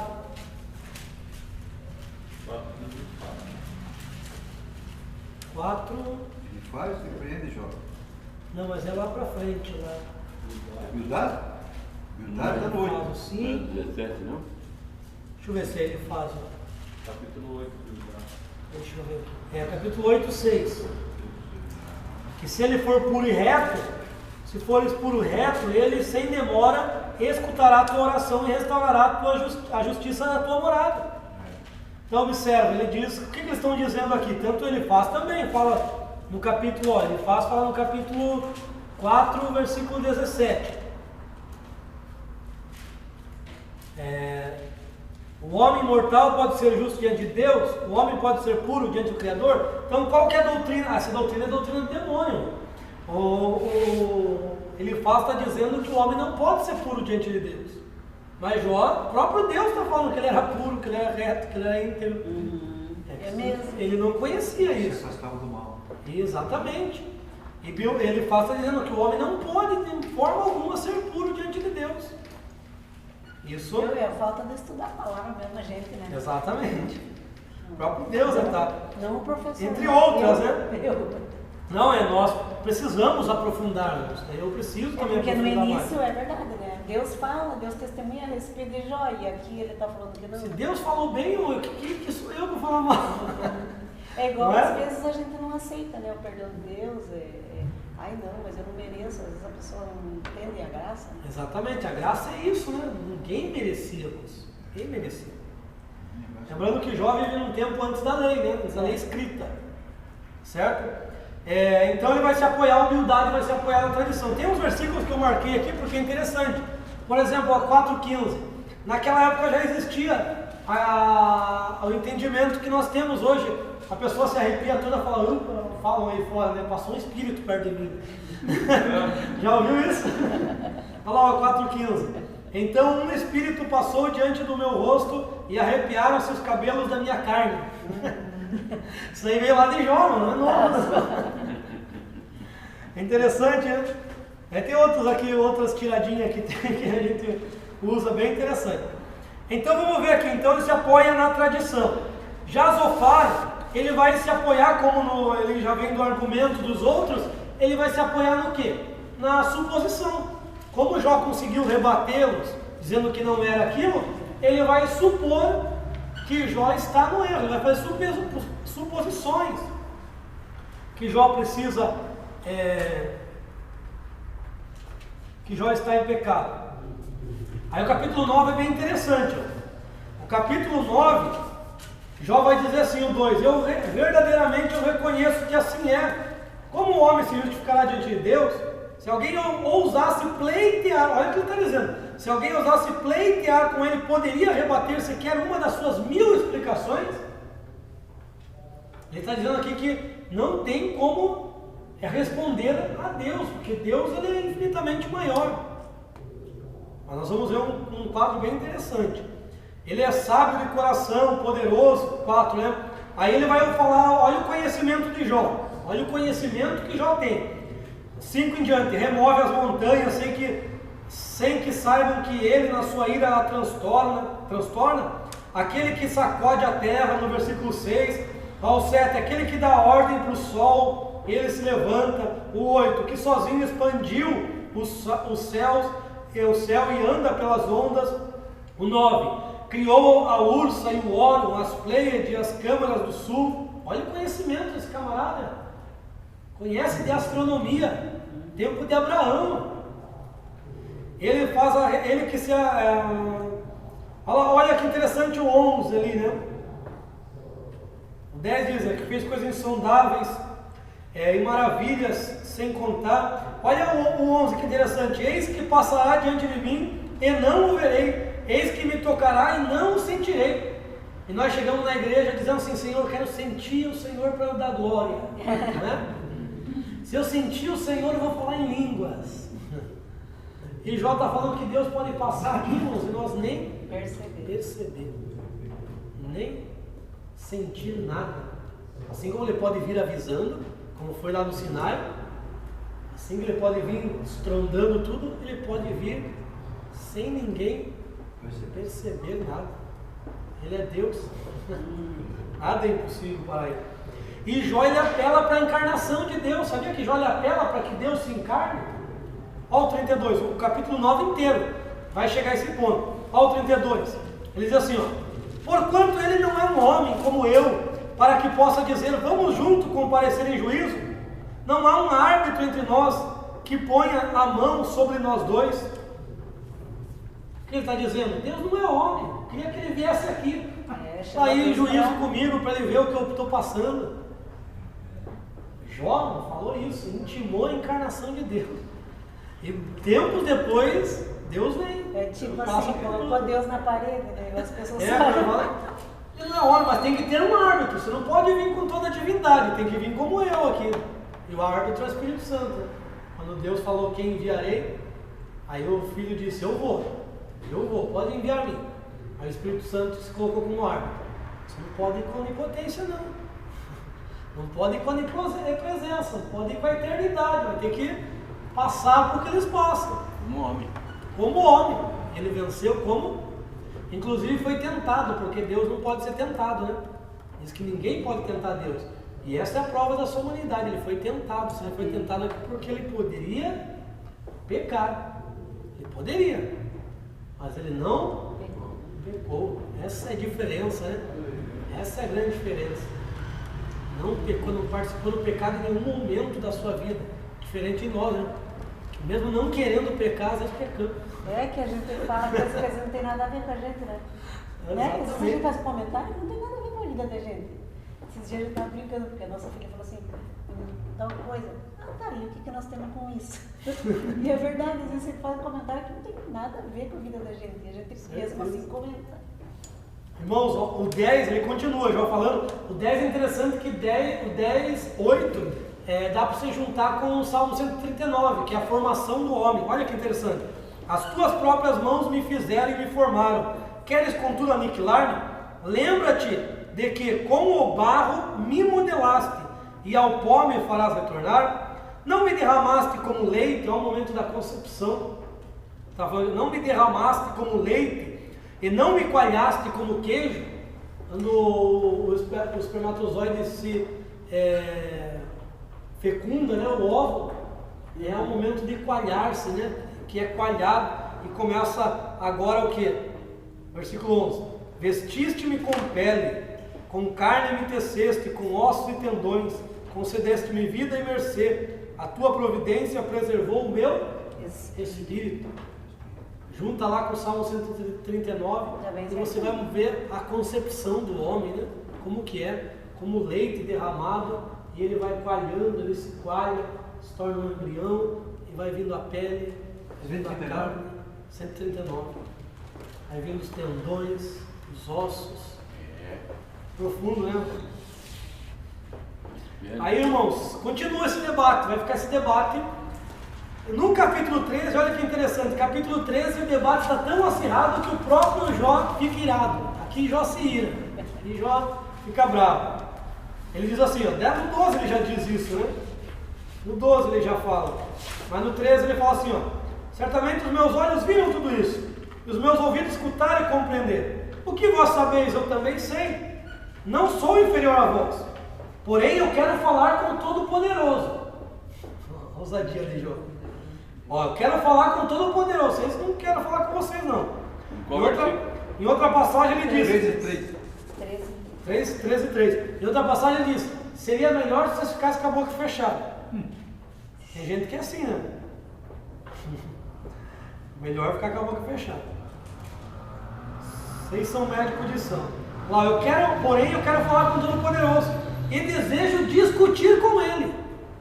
No 9 ele tinha dito lá que não tem como falar com Deus, né? Não tem como responder. Aqui ele já está irado com os amigos lá que estão querendo dizer que ele está em pecado. Quando ele fala que não é inferior, ele está falando também, assim, conhecimento. Conhecimento, inferior no sentido de... E que eles estão argumentando isso, lá com ele. Tudo que eles estão falando, ele ele sabe. Por isso que ele diz, melhor se vocês ficassem com a boca fechada, em outro texto tem.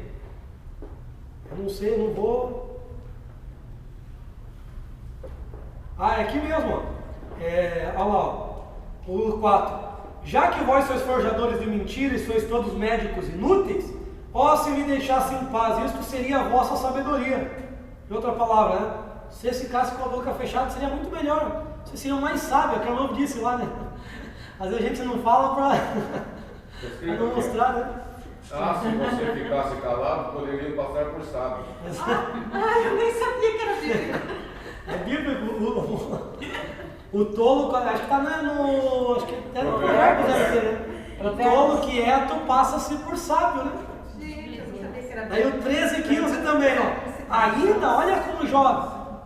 Aí a mulher dele sabia isso. Ainda que ele me matasse, eu confiaria nele. Não obstante, defenderei a minha conduta diante dele, porque eu não tenho nada. Se eu tivesse, eu também confessaria, porque Jó confessava mesmo não tendo pecado.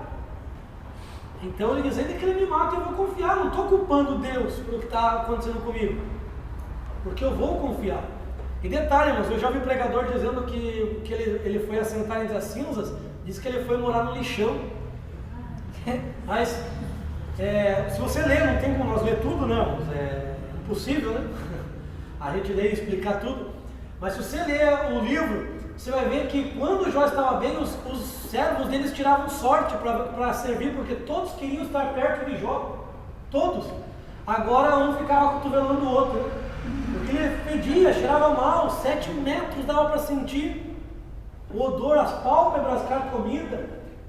Então Jó estava num estado caótico mesmo, a pele grudada nos ossos, porque não conseguia se alimentar direito. E quando ele tocava o sininho, o servo um dia, que diz assim, se acotovela para ver qual que será a vez do turno do outro. Ele diz, não, já fui ontem, vai você hoje. Eu não chego perto de Jó. Então ele estava na sua casa, ele tinha alguns servos ainda, porém estava a situação terrível. E a sua mulher, embora está ali como coadjuvante, ela está ali também. A sua mulher não foi embora, sua mulher está ali, mas não aparece porque o que foca, o escritor foca é o que? Os debates deles. Mas os outros estão ali também, certo? E nós vamos pular um pouco aqui, tem vários textos muito interessantes no livro de Jó, mas nós vamos pular aqui, porque vai entrar Eliú. Eliú, entre os três, está no livro, lá, página 25, a partir do capítulo 33, ele vai começar a falar. Eliú, ele até, depois de observar todos os argumentos, ele até fala coisas coerentes. É uma pessoa que fala coisa coerente, mas em meio à coerência tem um monte de bobeirada, também fala abobrinha, ele falou demais. Às vezes tem pessoa que tem conhecimento, mas nem quer falar mais do que sabe e fala abobrinha, né?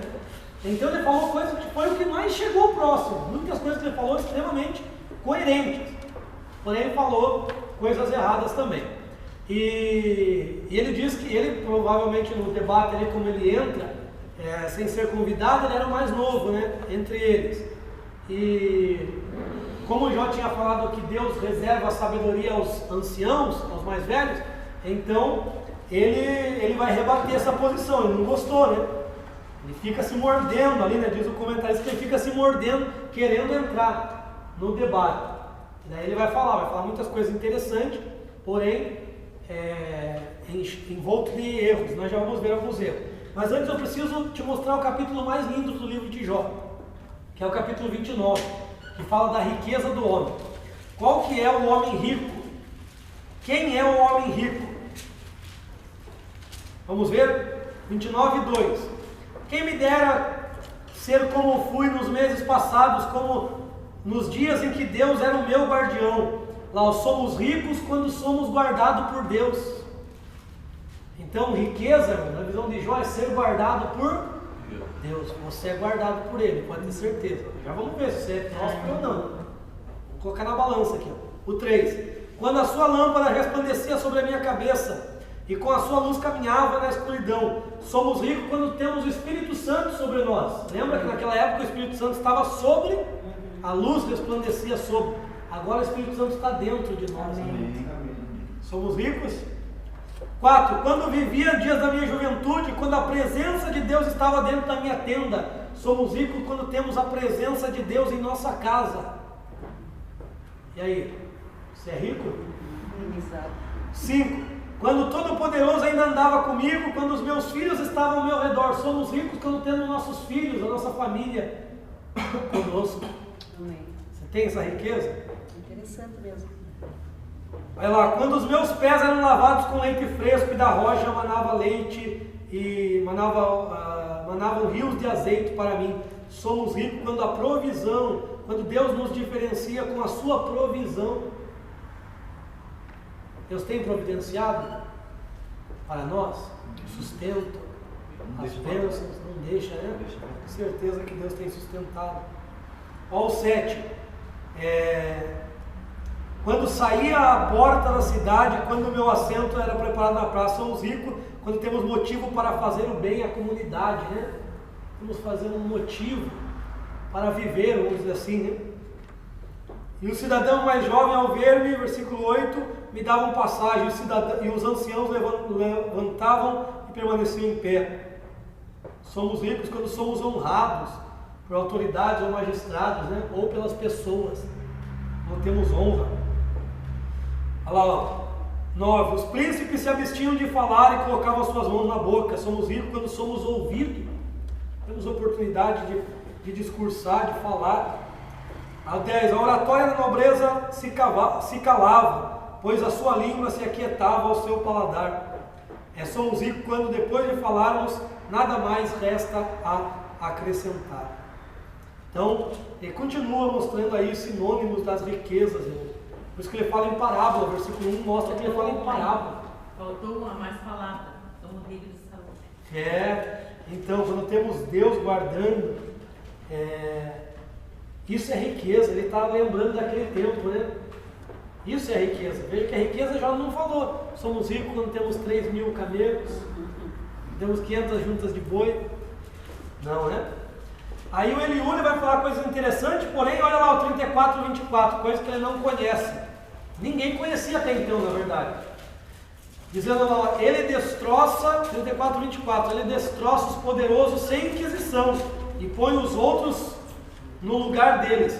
Portanto, ele toma conhecimento das suas obras e de noite derruba, de modo que são esmagados. Ele os fere como a homens ímpios à vista dos demais. O que ele está dizendo aqui? Que Deus pega o pecador e ele fere, ele mata, ele destroça. Só que Eliú não sabia de uma coisa, que as misericórdias do Senhor se renovam a cada manhã. E por que as misericórdias se renovam? Porque é o período da noite, é o período que Deus dá para a pessoa se humilhar, se arrepender. Se ela se arrepender, se ela se humilhar e aceitar a justiça de Deus, a misericórdia de Deus se renova e não vem o juízo. Agora, se ela não se humilhar, aí vem o juízo. Judá não teve tempo para se humilhar, para se arrepender? Teve tempo. As misericórdias de Deus não renovou sobre eles, foram levados cativo. Então, ele desconhecia isso, que Deus, na noite, no momento de provação, tribulação, ele nos dá a oportunidade de humilhar-se. Aí, irmãos, Deus interrompe o discurso de Eliú, e Deus vem falar, e fala no redemoinho. Já expliquei esse redemoinho para os irmãos, né? É o trono de Deus que desceu. Deus desceu no seu trono, e a voz foi ouvida no redemoinho, que é formado por causa do giro das rodas, né? Do trono. Lá no capítulo 10 de Ezequiel você vai ver que as rodas giram, né? Roda sobre roda, fazendo um grande redemoinho, fazendo os ventos tornarem um redemoinho. E Deus fala. E Deus vai falar assim para Jó. Olha lá, 2, 38, 2. Quem é este que escurece o meu conselho com palavras sem sabedoria? Agora cinge os teus lombos como homem, pois te perguntarei e tu me responderás. Lá, ó, você vai me responder. Cinge teu lombo como homem, tu não é homem para discutir com os outros aí? Você não falou que queria discutir com o Todo-Poderoso? Então eu vou te fazer pergunta para você responder como homem, não quero nem outro nível de você. Ele queria discutir, lembra do capítulo 13? Eu quero discutir com o Todo-Poderoso, eu quero falar com ele. Deus veio falar. Cuidado com o que você pede. Deus veio. Tem gente que fala, né? Ó Deus, eu vou me ajoelhar aqui, eu vou colocar essa outra cadeira, eu quero que o Senhor venha aqui. Não viu o pessoal dando testemunho assim? Quando o Senhor não vem daqui, eu não saio daqui. Cuidado, Deus pode vir isso para não gostar. Então pode ficar tremendo de medo. Olha lá. Daí ele fala, onde estava tu quando eu lançava o fundamento da terra? Lembra que o conhecimento de Jó, ele fala que Deus remove? Mas agora Jó não ousa falar. Daí eu vou pelo livro aqui que o livro resume, né? Em relação à terra, Deus fala da criação, dos oceanos, da manhã, as fontes, e Jó fala isso lá no 13. Você pode compara depois na tua casa, o 38 com o 13. Ele fala da luz, das trevas, das estrelas, e Jó não fala lá da Ursa Menor, do Órion, da Pleiade, das constelações, e Deus fala, mas Jó não consegue responder nada. Até ele chegar aos casos específicos aqui. Quais são os casos específicos? O Behemote. Olha lá o Behemote, capítulo 40, né? Irmãos, o Behemote, capítulo 40, não é 40, versículo, deixa eu ver aqui, 15. Aqui, quinto. Contempla agora, na minha tradução está assim: o hipopótamo, uma criatura como tu, come erva como boi. Espera aí, agora vamos entender. A maioria está bemote, né? Bemote. Traduziram esse bemote por hipopótamo, é errado. A tradução está errada, você vê que a tradução não é 100% correta. Assim, cada tradução tem um ponto forte e um ponto fraco. Por que não pode ser o hipopótamo? Embora muitos falam que é hipopótamo. Vamos ver? Eis que a sua força está nos seus ombros e o seu vigor nos músculos do seu ventre. 17. Endurece a cauda como um cedro. Será que o hipopótamo não tem cauda para endurecer? Não é só aquele fiozinho? Só aquele fiozinho de nada? Agora então esse aqui tem uma cauda gigante, como cedro, uma árvore, endurece. Esse é o bemote. Olha lá, seus tendões da coxa são entrelaçados, os seus ossos são fortes, 18, como tubos de bronze, as suas costelas como barra de ferro. É o 19, está entre as primeiras obras de Deus, que Deus criou obras magníficas lá no quinto dia. Somente ele foi feito pelo seu Criador como uma espada. Certamente as montanhas lhe produzem alimento. Ele come erva como boi, a erva que ele come está nas montanhas. E onde que ele vai comer? Onde todas as bestas do campo folgam junto a ele. Deita-se debaixo das sombras, nos esconderijos dos canaviais e nos pântanos. As árvores sombrias cobrem com a sombra, as sarças do riacho rodeiam. Se um rio transbordar, ele não teme, fica tranquilo, ainda que o Jordão se precipite até a sua boca. O que mostra aqui? O que vocês vão perceber? Ele come nas montanhas. Se o rio transbordar, ele se levanta e vai tranquilo. O que dá a entender? Que ele tem um pescoço comprido. Isso é o que? Isso é um dia, eu não sei o nome, tem um nome lá. Ele é um dinossauro. Eu tenho lá o nome da espécie, eu tenho no livro lá o nome de que espécie é. Ele é um dinossauro, porque dinossauro é uma palavra nova, de 1800 para cá. Essas criaturas existiram com os homens, ela foi criada como tu. Foi criada entre as primeiras obras do Senhor. Então é um dinossauro herbívoro que tem o pescoço longo e a cauda grande, comprida. Olha lá, poderá alguém apanhá-lo quando ele estiver vigilante ou pôr um anel no seu nariz? Irmãos, esses animais, os dinossauros que nós chamamos hoje, foram criados para viver junto com os homens. Até 1200 aqui tem relatos de seres mortos, 1200 depois de Cristo, que batem com destruições de dinossauros. Na cultura inca tem vaso que a haste dela é um dinossauro. Então foi encontrado nos ossos do dinossauro, foi encontrado sangue. Jamais um animal de 65 milhões de anos teria dentro do seu osso sangue. Então é um animal que não tem mais de 10 mil anos os ossos. E Deus, qual que é o problema? O problema é que Deus, qual que é o porém? O porém é que Deus, ele tinha dado autoridade para o homem dominar esses animais. E com o pecado o homem perdeu. E agora, o que Deus vai colocar? Vai colocar temor. E conforme o tamanho, alguns o homem vai ter temor. Você vê que depois do Éden, depois do dilúvio, Deus disse assim, que o homem temeria, os animais temeriam o homem. O homem não teria mais domínio, mas agora teria medo dos animais. Os animais teriam medo do homem. E detalhe, a arca era totalmente capaz de suportar os dinossauros. Os dinossauros entraram na arca também. Só que eles não conseguiram viver com o novo clima, tinha menos oxigênio. E o clima antes do dilúvio tinha mais oxigênio, possibilitando a vida deles. Posteriormente ao dilúvio, gradativamente eles vão se extinguindo, assim como até hoje entram animais em extinção, por causa do clima, que o homem vai desmatando, vai destruindo o habitat dele, e ele passa a não ter condições de viver mais. e é extinto. Então, na cultura chinesa tem os dragões, que o Leviatã, daí vem o Leviatã. O Leviatã é outra espécie de dinossauro, que parece aí, é a Leviatã, na tradução atual, no hebraico moderno, Leviatã significa baleia, mas no hebraico antigo quer dizer um grande monstro marinho. Leviatã, tradução literal de Leviatã é dragão. Deus fez, lá no 1:25, acho que de Gênesis, Deus fez os grandes Leviatãs, dragões. Deus fez grandes dragões. Você vê que ele, pela sua narina, ele expele fogo aqui.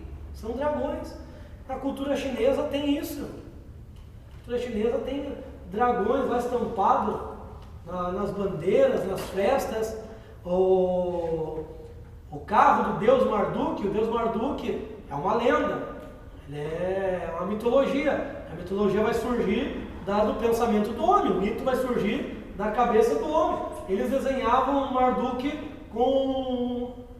em cima de um navio, e o navio era tipo um dragão.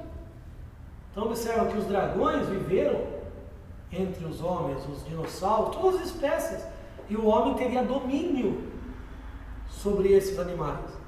Ele iria dominar e até domar alguns, porque ele teria domínio sobre toda a criação. Assim como o homem domou o cavalo, ele ia domar. Eles colocavam na proa do navio aquelas a cultura viking, né? A cultura viking tem isso daí. Então, os dinossauros, na verdade, são espécies, né, de animais. E na Bíblia nós temos aqui o behemoth, o Leviatã. Preciso encerrar com os irmãos. Então, só para refutar aí a ciência, né, que quer dizer milhões de anos, não é milhões de anos não, a Terra tem mais de 10 mil anos. Segundo o judaísmo, tem 6.779 anos que nós estamos nele. Detalhe, os judeus têm um escrito que eles dizem que a Terra vai passar por 120 jubileus. Jubileus é 50 anos. Nós estamos no 119º jubileu. Vai passar quanto? Essa contagem, 120. Ah, tá perto então? É. Você vê até a escatologia judaica. Eles dizem que o tempo do homem será 6.000 anos. No final, 6.000 anos. O 7.000 ano é o milênio. Então, se for assim, claro que ele não pode colocar dias, né? Datas. Pelas datas teológicas e escatológicas, tem gente que coloca 2018 a 2028, no caso da figueira, 1958. Os judeus têm a deles também, mas nós não sabemos a hora. Mas nós dizemos que está próximo. Quem viveu no tempo de Nero, no tempo dele, dizia que estava próximo também, né? Então Jesus pode vir daqui a 30 anos, como pode vir daqui a 100 anos. Irmãos, a explicação do porquê que Jó sofreu. Olha lá. 42, 4. 3. Agora é ele que vai falar, né? Jó. Quem é este que obscurece o conselho sem sabedoria? Vai falar as palavras que Deus falou. Eu denunciei aquilo que não compreendia, coisas maravilhosamente prodigiosas para mim, e que eu ignorava. Ouça, agora e eu falarei. Eu te perguntarei e tu me responderás. Eu te conhecia apenas de ouvir falar, mas agora os meus olhos te contemplam. Portanto, me retrato das minhas palavras e me arrependo sobre o pó e as cinzas. E após ele orar assim, Deus abençoou Jó, né? Virou o cativeiro de Jó. Observou, irmão, por que Jó sofreu? E o porquê que nós sofremos o justo? Para sair do estágio de ouvir falar de Deus para o estágio de contemplar Deus com os nossos próprios olhos. Muitas vezes, 90% da igreja, dos crentes na igreja só conhece Deus por ouvir falar. O próprio Jó, que tinha toda a intimidade com Deus, aqui que Deus falou que ele era justo, íntegro, reto, ele só conhecia Deus por... Às vezes nós ficamos 30 anos na igreja e só conhecemos Deus. Então as provas precisam vir para que nós possamos a compreender, a contemplar Deus. Sair do estágio de ouvir e passar a ter experiências com Deus. Passar a ter comunhão mais íntima com Deus. Então a prova é por isso.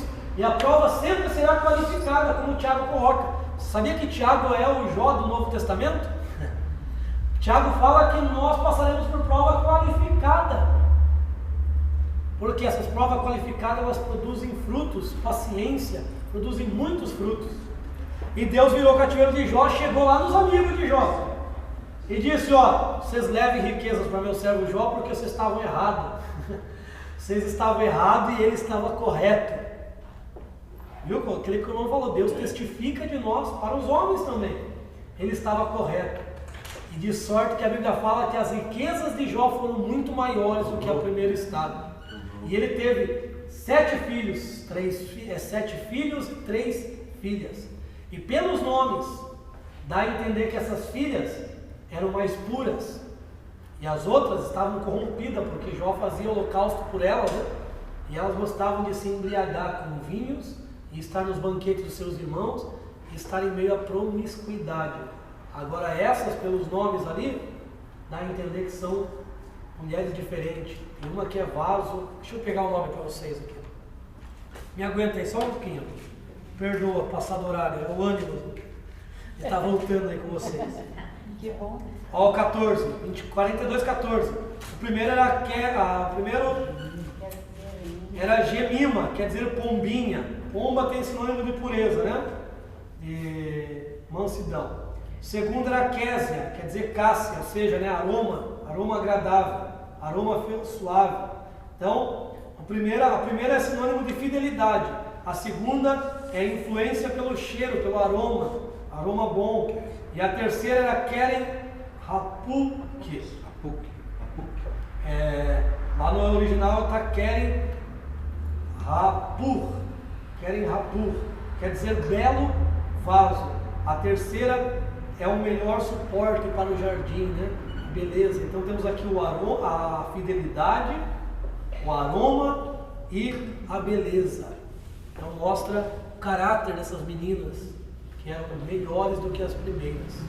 Então, pode ter certeza que o justo sofre por um motivo: para ele ser aprovado, para ele chegar mais próximo de Deus, para ele contemplar Deus com os próprios olhos e não viver de experiência dos outros, né? Ah, Deus fez isso na vida de fulano, de ciclano. Não, Deus quer fazer na tua vida também.